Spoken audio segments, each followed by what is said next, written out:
चंड तारन जो खुदा ऐं आसमानन जो खुदा, आसमानन जो खुदा। चंड तारन जो खुदा ऐं आसमानन जो खुदा, आसमानन जो खुदा।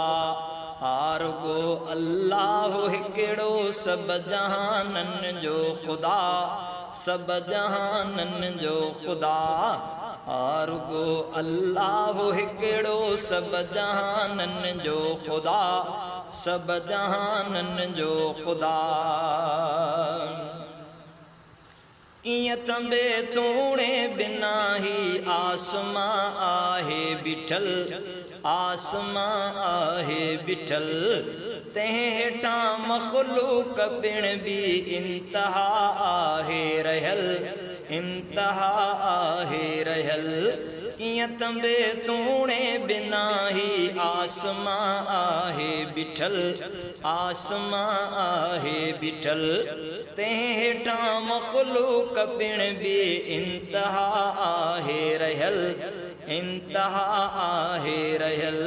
ख़ालिक़े अकबर बिला शक आज़मानन जो खुदा, आज़मानन जो खुदा। आरुगो अल्लाह हिकिड़ो सब जहानन जो खुदा, सब जहानन जो खुदा।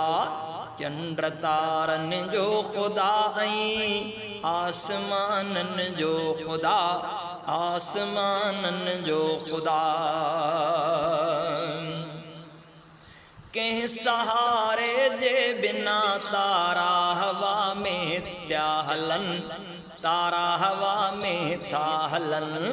कंहिं सहारे जे बिना तारा हवा में था हलन, तारा हवा में था हलन। के सियारा जाए हिकते के फिजा उनमें घुमन, के फिजा उनमें घुमन। इल्म जाने तो संदन जे, इल्म जाने तो संदन जे आस्तानन जो खुदा, आस्तानन जो खुदा। अणगणी मख़लूक उन जी मुख़्तलिफ़ शिकिलियूं संदन, मुख़्तलिफ़ शिकिलियूं संदन। सब बनावट में जुदा ऐं मुख़्तलिफ़ ॿोलियूं अथनि, मुख़्तलिफ़ ॿोलियूं अथनि। अणगणी मख़लूक उन जी मुख़्तलिफ़ शिकिलियूं संदन, मुख़्तलिफ़ शिकिलियूं संदन। सब बनावट में जुदा ऐं मुख़्तलिफ़ ॿोलियूं संदन, मुख़्तलिफ़ ॿोलियूं संदन। पाण थो आवाज़ ॼाणे, पाण थो आवाज़ ॼाणे हर ज़बानन जो खुदा, हर ज़बानन जो खुदा। आरुगो अल्लाह हिकिड़ो सब जहानन जो खुदा, सब जहानन जो खुदा। के त धरतीअ जे तहन में, के वरी पाणीअ अंदर, के वरी पाणीअ अंदर। साह वारा था रहन के कंहिं वरी दाणे अंदर, कंहिं वरी दाणे अंदर। आहे लाइक हर सना सुहिणे बयानन जो खुदा, सुहिणी बयानन जो खुदा। आरुगो अल्लाह हिकिड़ो सब जहानन जो खुदा, सब जहानन जो खुदा।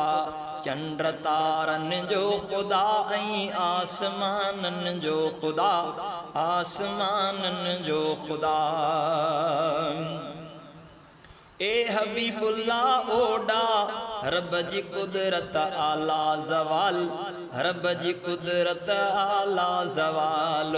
ए हबीबुल्लाह ओडा रब जी कुदरत ला ज़वाल, रब जी कुदरत ला ज़वाल।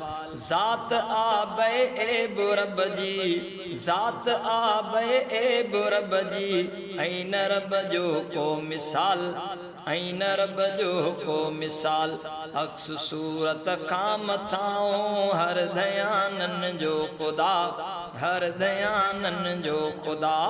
आरुगो अल्लाह हिकिड़ो सब जहानन जो खुदा सब जहानन जो खुदा चंद्र तारन जो खुदा ऐं आसमानन जो खुदा आसमानन जो खुदा